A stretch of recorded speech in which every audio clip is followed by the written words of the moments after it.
হঠাৎ বৃষ্টিতে শহরের কয়েকটি সড়কে জলাবদ্ধতার সৃষ্টি হয়।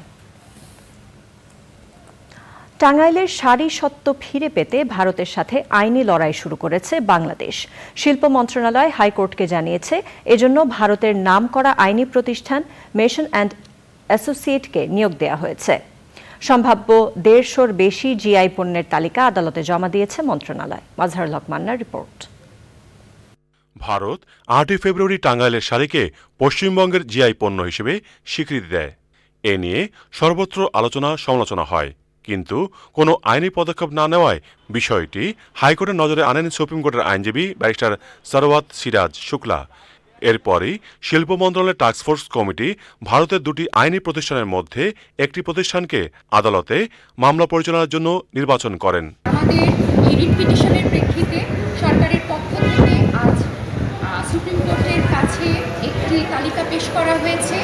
শতাধিক পণ্য, আমাদের প্রতিটি জেলা থেকে বিভিন্ন পণ্য নিয়ে একটি তালিকা প্রকাশ করা হয়েছে, যেটি ছিল কোর্টের আদেশের একটি অংশ, যে জিআই পণ্যের পূর্ণাঙ্গ তালিকা, এবং এটাও বলা হয়েছে যে এই তালিকা ক্রমবর্ধমান হারে চলবে। এর মধ্যে হাইকোর্টের নির্দেশে জিআই পণ্যের তালিকা আদালতে জমা দেয় শিল্প মন্ত্রণালয়। এতে 64 জেলার কোন কোন পণ্যকে নিবন্ধনের আওতায় আনা হয়েছে তা উল্লেখ করা হয়েছে।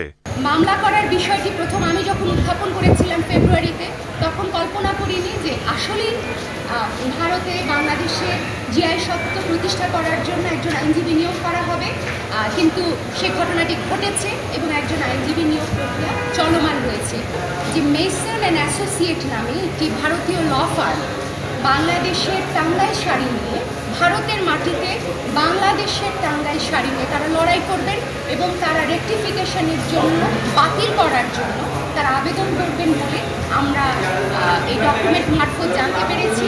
এটি আমাদের একটি বিরাট বিজয় বলে আমি মনে করি। আইনজীবীরা জানিয়েছেন, দাখিল করা তালিকা এফিডেভিট করে জমা দিতে শিল্প মন্ত্রণালয়কে বলেছেন হাইকোর্ট। 2 সপ্তাহ পরে এ নিয়ে শুনানি হবে। মাজহারুল হক মান্না, চ্যানেল আই, ঢাকা।